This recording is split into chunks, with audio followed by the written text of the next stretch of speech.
जय हिंद, वंदे मातरम। स्वागत है आप सभी का फ्री एग्जाम जो यूट्यूब चैनल पर। दोस्तों, अगर आप बिहार सक्षमता परीक्षा 2.0 का एग्जाम देने वाले हैं तो आज हम ये हिंदी का 7वां प्रैक्टिस सेट लेकर के आए हैं, जिसमें हमने वही प्रश्न शामिल किया है जिस प्रकार के प्रश्न आपके एग्जाम में पूछे जाते हैं। तो आपको सेशन में अंत तक बने रहना, अंत में कमेंट करके अपना स्कोर जरूर बताना है। तो चलिए सेशन को प्रारंभ करते हैं और पहला शानदार प्रश्न देखते हैं। राइट आंसर आपको जरूर कमेंट करते रहना है। छंद का सर्वप्रथम उल्लेख कहां मिलता है? चार ऑप्शन आपके सामने हैं, ऋग्वेद में, यजुर्वेद में, सामवेद में या फिर उपनिषद में। तो राइट आंसर आपको जरूर कमेंट करते रहना है। तो बात कर लें छंद का सर्वप्रथम उल्लेख कहां मिलता है, तो राइट आंसर हो जाएगा ऋग्वेद में। कई बार प्रश्न पूछा गया है तो जरूर ध्यान रखिएगा। अगला प्रश्न है, कोई भी छंद किसमें विभक्त रहता है? इंपॉर्टेंट प्रश्न है दोस्तों, तो जरूर ध्यान रखिएगा। कोई भी छंद किसमें विभक्त रहता है? चरणों में, यति में, दोनों में ही या फिर इनमें से कोई नहीं। तो बात कर लें छंद की, तो छंद जो होता है ये चरणों में भी और यति में, दोनों में विभक्त रहता है। इसलिए यहां पर जो राइट आंसर हो जाएगा दोनों में ही ध्यान रखना है। तो थर्ड ऑप्शन का चयन जिसने भी किया है वो अपना 1 नंबर ऐड कर सकता है। अगला प्रश्न है, चौपाई के प्रत्येक चरण में कितनी मात्राएं होती हैं? 11, 13, 16 या फिर 15। एग्जाम में प्रश्न पूछा जाता है जो चौपाई है ये सममात्रिक है या फिर अर्ध सममात्रिक है। तो बात कर लें चौपाई की, तो चौपाई के प्रत्येक चरण में 16 मात्राएं होती। कितनी? तो चौपाई के प्रत्येक चरण में 16 मात्राएं होती हैं, ध्यान रखिएगा। और चौपाई जो है ये सममात्रिक छंद है, ध्यान रखना है।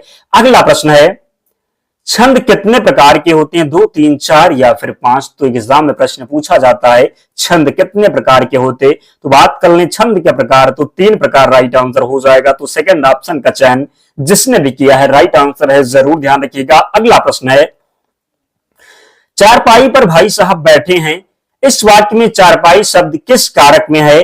करण कारक, संप्रदान कारक, संबंध कारक या फिर अधिकरण कारक। तो हम सर्वप्रथम बात कर लें कारक की, तो कारक के कितने भेद हैं, कितने प्रकार हैं कारक के? तो ध्यान रखना, प्रश्न पूछा जाता है।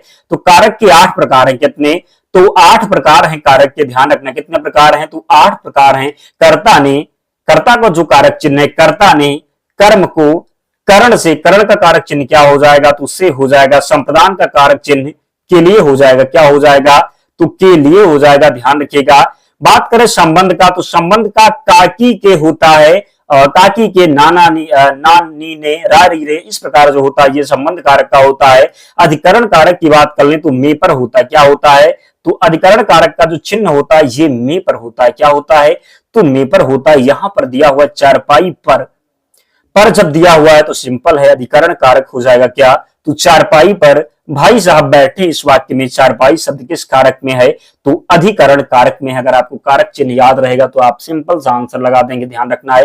कर्ता ने कर्म को करण से, संप्रदान के लिए संबंध काकी के, तो अधिकरण में पर। इस प्रकार आपको ध्यान रखना, संबोधन का हे अरे होता है, तो गलती बिल्कुल भी नहीं करना है। अगला प्रश्न है, निम्नलिखित शब्दों में से सदा स्त्रीलिंग वाला जो है, स्त्रीलिंग वाला शब्द आपको बताना है। स्त्रीलिंग शब्द का चयन करना है आपको। पक्षी दिया हुआ है, बाज है, मकड़ी है या फिर गंदा है। बात कर लें यहां पर स्त्रीलिंग शब्द क्या हो जाएगा? आप रहा है, क्या रहा है, रही है लगा करके देख सकते हैं कि स्त्रीलिंग है या फिर पुल्लिंग है। अच्छा अच्छी लगा करके देख सकते हैं, मेरा मेरी लगा करके देख सकते हैं, आपको पता चल जाएगा कि स्त्रीलिंग है या फिर पुल्लिंग है। तो पक्षी, पक्षी क्या? तो पक्षी उड़ रहा है, पक्षी उड़ रहा है। बाज उड़ रहा है, तो ये दोनों पुल्लिंग है। गंदा हो गया, क्या गंदा हो गया? तो क्या हो गया? गंदा हो गया, तो ये भी पुल्लिंग है। जबकि यहां पर मकड़ी जो दिया हुआ है ये स्त्रीलिंग है, जरूर ध्यान रखें, गलती नहीं करना है। प्रश्न आपके एग्जाम में बनेगा और बनेगा तो सही करना होगा, इसलिए पूरे ध्यान से आपके ये प्रश्न को देखना है। अगला प्रश्न है, व्याकरण की दृष्टि से प्रेम शब्द क्या है? भाववाचक संज्ञा है, विशेषण है, क्रिया है या फिर अव्यय है। तो बात कर लें कि व्याकरण की दृष्टि से प्रेम शब्द क्या है। बात कर लें प्रेम, तो प्रेम जो है ये भाववाचक संज्ञा है, क्या है? तो प्रेम जो है ये भाववाचक संज्ञा है। भाववाचक संज्ञा कहते किसे हैं? तो ध्यान रखिएगा, भाववाचक संज्ञा आप छू नहीं सकते, भाववाचक संज्ञा को आप छू नहीं सकते। केवल अनुभव कर सकते हैं। कह सकते हैं कि भाववाचक संज्ञा जो होगी उसको आप प्लेट में नहीं परोस सकते, उसे आप कभी प्लेट में नहीं परोस सकते। प्रेम को आप प्लेट में परोस सकते हैं? बिल्कुल नहीं, तो केवल अनुभव कर सकते हैं। तो इसलिए यहां पर भाववाचक संज्ञा हो जाएगी। और विशेषण विशेषता बताने वाले शब्दों को क्या कहते हैं? विशेषण कहते हैं, ध्यान रखिएगा। तो इस प्रकार आपको गलती नहीं करना है। क्वेश्चन नंबर 8 है, निम्नलिखित में से कौन सा शब्द विशेषण है? आपको बताना है। सुंदरता, कवि, विद्वान या फिर भलाई। तो बात कर ले विशेषण, तो विशेषण आप देख लीजिए। विशेषण के बाद आपको, विशेषण के बाद में जो विशेषण शब्द होगा उसके बाद में आप जो है संज्ञा को जरूर लगा पाएंगे। जैसे अच्छा, अच्छा क्या लिखेंगे? तो अच्छा के बाद में अच्छा विशेषण मानेंगे और अच्छा के बाद में अच्छा व्यक्ति लगा देंगे। क्या? तो व्यक्ति क्या हो जाएगा? विशेष हो जाएगा। और अच्छा क्या हो जाएगा? तो विशेषण हो जाएगा। सुंदरता के साथ आप कोई संज्ञा शब्द का चयन नहीं कर सकते। कह सकते हैं कि आप विशेष कोई नहीं चुन सकते, कवि के साथ भी नहीं कर सकते। लेकिन यहां पर विद्वान, क्या? तो विद्वान व्यक्ति, विद्वान छात्र, तो छात्र विशेष हो जाएगा और विद्वान क्या हो जाएगा? तो विशेषण हो जाएगा। ध्यान रखिएगा, तो गलती नहीं करना है। इस प्रकार आपको ध्यान रखना है। अगला प्रश्न है, अस्थाई भावों की संख्या कितनी है? प्रश्न बनता है एग्जाम में 9, 10, 12 या फिर 13। तो कमेंट करते रहें आप लोग, कमेंट में कोई कंजूसी ना करें। और जिन प्यारे दोस्तों ने अब तक वीडियो को लाइक नहीं किया है, प्लीज आप सभी से विनम्र निवेदन है, वीडियो को जरूर लाइक कर दें, चैनल को सब्सक्राइब कर लें, क्योंकि हम आपके लिए वही प्रश्न ढूंढ के लाते हैं जो प्रश्न एग्जाम में पूछे गए हैं। मैं आपको विश्वास दिलाता हूं आप 100% स्कोर करके आएंगे एग्जाम में। बस आपको पूरे कंसंट्रेशन के साथ अंत तक सेशन में बने रहना है। एक भी क्लास को आपको छोड़ना नहीं है। जितना प्रैक्टिस सेशन हम करवाते हैं सभी को आपको देख करके जाना है। निश्चित ही आप एग्जाम फतेह करके आएंगे। ध्यान रखना है। बताना है आपको अस्थाई भावों की संख्या कितनी है? 9, 10, 12 या फिर 13। बात कर लें स्थायी भावों की संख्या कितनी है? तो 9। कितनी? तो 9 इसका राइट आंसर हो जाएगा। प्रश्न पूछ लिया जाता है संचारी भाव की संख्या कितनी है? तो ध्यान रखिएगा संचारी भाव की संख्या है 33। कितनी? तो 33 है। ध्यान रखना है। नेक्स्ट, सात रस का अस्थाई भाव क्या है? जुगुप्सा, क्रोध, शोक या फिर निर्वेद। बात कर ली शांत रस का अस्थाई भाव, पूछा जाता है, कई बार बना है प्रश्न। तो शांत का जो अस्थाई भाव होता है निर्वेद होता है। क्या होता है? तो निर्वेद होता है। ध्यान रखिएगा। तो फोर्थ ऑप्शन का चयन जिसने भी किया है वो अपने नंबर में 1 मार्क्स जो है ऐड कर सकता है। ध्यान रखिएगा। अगला प्रश्न है, सर्वश्रेष्ठ रस किसे माना जाता है? आपको बताना है सर्वश्रेष्ठ रस किसे माना जाता है? रौद्र रस को, श्रृंगार रस को, करुण रस को या फिर वीर रस को। बात करें सर्वश्रेष्ठ रस तो श्रृंगार रस को। किसे? तो श्रृंगार रस को। बात करें तो श्रृंगार रस को सर्वश्रेष्ठ रस माना जाता है। ध्यान रखिएगा। श्रृंगार रस का जो अस्थाई भाव होता है यह रति होता है। क्या होता है? तो रति होता है। ध्यान रखना है, गलती नहीं करना है। प्रश्न जब बनेगा एग्जाम में तो सही करना होगा। करुण का शोक होता है, जरूर ध्यान रखें। नेक्स्ट, कवि बिहारी मुख्यतः किस रस की कवि हैं? करुण रस, भक्ति रस, वीर रस या फिर श्रृंगार रस। तो बात करें कि कवि बिहारी जो हैं ये मुख्यतः किस रस के कवि हैं? तो श्रृंगार रस के। किसके हैं? तो श्रृंगार रस के हैं, जरूर ध्यान रखिएगा। अगला प्रश्न है, रीतिकाल का वह कौन सा कवि है जो अपनी मात्र एक कृति से हिंदी साहित्य में अमर हो गया? प्रश्न पूछा गया इसलिए हमने लिया है। तो ध्यान रखिएगा, रहीम होंगे, मतीराम होंगे, बिहारी होंगे या फिर देव होंगे। प्रश्न है कि रीतिकाल का वह कौन सा कवि है जो अपनी मात्र एक कृति से हिंदी साहित्य में अमर हो गया? तो इसका जो राइट आंसर हो जाएगा, ध्यान रखिएगा, बिहारी। कौन? तो बिहारी इसका सही उत्तर है, जरूर ध्यान रखिएगा। नेक्स्ट, हिंदी प्रदीप के यशस्वी संपादक का नाम क्या है? राधा कृष्ण गोस्वामी, बाल कृष्ण भट्ट, अंबिका दत्त व्यास, लाला भगवान दीन। तो बात करें कि हिंदी प्रदीप के यशस्वी संपादक का नाम क्या है? तो हिंदी प्रदीप के यशस्वी संपादक का नाम है, जरूर ध्यान रखिए, बाल कृष्ण भट्ट। क्या? तो बाल कृष्ण भट्ट। ध्यान रखना है, गलती नहीं करना है। राइट आंसर यहां पर सेकंड ऑप्शन हो जाएगा। सभी को ध्यान रखना है। अगला प्रश्न है, निम्नलिखित में से कौन जो है सरस्वती पत्रिका के संपादक नहीं रहे? 3 ऑप्शन 4 ऑप्शन जो दिया हुआ है इनमें से जो 3 है ये सरस्वती पत्रिका के संपादक हैं, जबकि एक नहीं है। उनको आपको कमेंट करके बताना है। तो निम्नलिखित में से कौन सरस्वती पत्रिका के संपादक नहीं रहे? श्याम सुंदर दास, महावीर प्रसाद द्विवेदी, श्री नारायण चतुर्वेदी या फिर शांति प्रिय द्विवेदी। तो यहां पर जो राइट आंसर हो जाएगा शांति प्रिय द्विवेदी। क्या हो जाएगा? तो जिसने भी फोर्थ ऑप्शन शांति प्रिय द्विवेदी का चयन किया है, राइट आंसर हो जाएगा श्याम सुंदर दास, महावीर प्रसाद द्विवेदी और श्री नारायण चतुर्वेदी, ये तीनों जो हैं ये सरस्वती पत्रिका के संपादक रहे हैं, जबकि शांति प्रिय द्विवेदी नहीं रहे हैं, तो ध्यान रखिएगा। अगला प्रश्न है,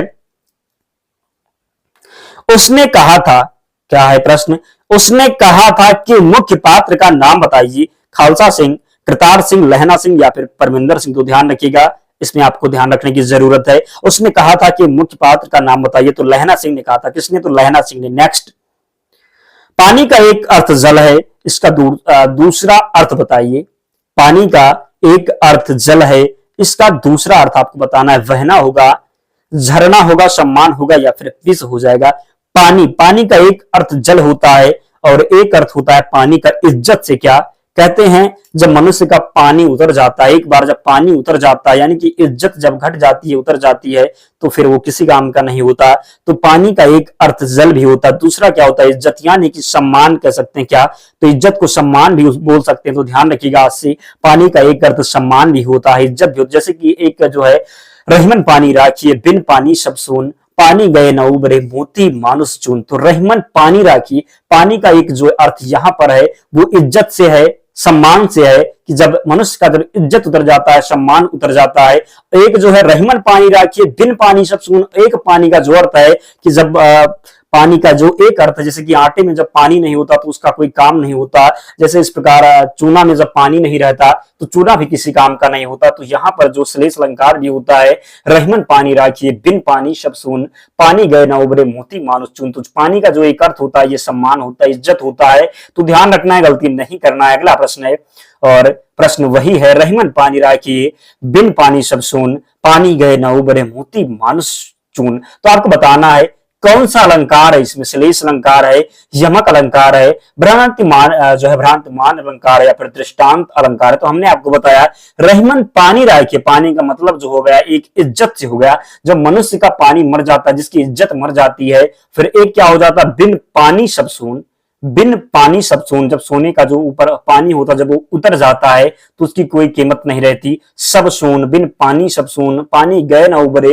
एक पानी का मतलब जो होता है, जब आटा में या फिर चूना में जब पानी नहीं रहता है तो किसी काम का नहीं होता। इस प्रकार रहीमन पानी राखिए, बिन पानी सब सून। तो ध्यान रखना, जहां पर एक शब्द दिया हुआ हो और उसके कई अर्थ निकले, वहां पर श्लेष अलंकार होता है। क्या होता है? तो श्लेष अलंकार होता है। ध्यान रखिएगा। यमक अलंकार की बात करें तो जब एक शब्द दो बार हो और दोनों जगह पे अर्थ अलग अलग हो, वहां पर यमक अलंकार होता है। जैसे कि काली घटा की घमंड घटा, यहां पर जो हो जाएगा यमक अलंकार हो जाएगा। और जहां कोई भ्रांति की बात हो वहां पर भ्रांतिमान अलंकार होता है। क्वेश्चन नंबर 19 है, पुरानी हिंदी नामकरण किसने किया? बताना है आपको कि पुरानी हिंदी नामकरण किसने किया? हजारी प्रसाद द्विवेदी, रामचंद्र शुक्ल, इंसाअल्लाह खां, चंद्रधर शर्मा गुलेरी। तो बात कर लें, पुरानी हिंदी नामकरण किसने किया? तो चंद्रधर शर्मा गुलेरी ने। किसने? तो चंद्रधर शर्मा गुलेरी ने। ध्यान रखिएगा। नेक्स्ट, छा ध्वनि का उच्चारण स्थान बताइए, दंत, ओष्ठ, मूर्धन्य या फिर तालव्य। तो बता रहे हैं, ध्यान रखिए। का देखो, इस बार जो है का अगर दिया हुआ, का वर्ग का जो अक्षर होगा, का के बाद क्या आता है? का, खा, गा, घांगा। चा वर्ग का जो वर्ण होगा, चा, छा, जा, झाइया। टा का जो वर्ण होगा, टाठा, डाढ़ा, अड़ा, और ताथा, दाधा, ना, पाफा, बाफामा। तो ध्यान रखना, का वर्ग का जो होगा ये कंठ में जाएगा। किसमें? तो इसका उच्चारण स्थान होगा कंठ।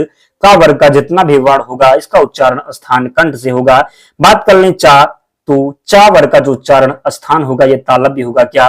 तो तालव्य होगा। ध्यान रखना, गलती नहीं करना है। और टा का जो हो जाएगा ये मूर्धन्य हो जाएगा। क्या? तो मूर्धन्य हो जाएगा। ता का दंत हो जाएगा और पा का जो होगा ये ऊष्ठ हो जाएगा। तो यहाँ पर चा, छा, जा, जा जो छा आता ये चा वर्ण में आता। किसमें? तो चा वर्ग में आता। तो चा किसमें जाएगा? तो तालव्य में जाएगा। तो यहाँ पर राइट आंसर फोर्थ ऑप्शन हो जाएगा। ध्यान रखिएगा। अगला प्रश्न है, तुलसीदास की रचना का संबंध ज्योतिष से है, रामलला, नहचू, जानकी मंगल, हनुमान भावुक या फिर रामाज्ञा प्रश्न। तो यहाँ पर राइट आंसर हो जाएगा रामाज्ञा प्रश्न। तुलसीदास की किस रचना का संबंध ज्योतिषी है? तो रामाज्ञा प्रश्न का है। ध्यान रखना। नेक्स्ट, आगामी का विलोम शब्द क्या होगा? भविष्य होगा, अतीत होगा, विगत होगा या फिर तीव्रगामी हो जाएगा। तो आगामी का विलोम होता है विगत। क्या होता है? तो आगामी का जो विलोम होता है ये विगत होता है। ध्यान रखिएगा। क्वेश्चन नंबर 23 है, हाथ को हाथ न सूझना का अर्थ बताइए। भ्रम में पड़ जाना, खोए रहना, घना अंधेरा होना या फिर चोट लगना, तो हाथ को हाथ ना सूझना क्या हो जाएगा, घना अंधेरा होना। जरूर ध्यान रखें। नेक्स्ट, मानक हिंदी किस बोली से विकसित हुई, ब्रजभाषा, खड़ी बोली, पहाड़ी या फिर अवधी। तो बात कर लें मानक हिंदी किस बोली से विकसित हुई, तो खड़ी बोली से मानक हिंदी का विकास हुआ। किससे हुआ, तो खड़ी बोली से हुआ। ध्यान रखिएगा, किससे, मानक हिंदी का विकास किस बोली से हुआ, तो खड़ी बोली से हुआ। ध्यान रखिएगा। दोस्तों अंतिम प्रश्न है, तो जिसने वीडियो को लाइक नहीं किया है प्लीज लाइक जरूर कर दे, चैनल को सब्सक्राइब कर ले, क्योंकि यहां से आपको बहुत हेल्प मिलेगा। हिंदी वर्णमाला में स्वरों की संख्या कितनी है, तो 11 स्वर है। कितने, तो हिंदी वर्णमाला में 11 स्वर है। व्यंजन की बात कर ले तो 33। कितने, तो 33 व्यंजन है। दो विसर्ग है। कितने, तो 2 विसर्ग हैं। अंक और आहा, तो ध्यान रखना, गलती नहीं करना है दोस्तों। तो ये अंतिम प्रश्न था।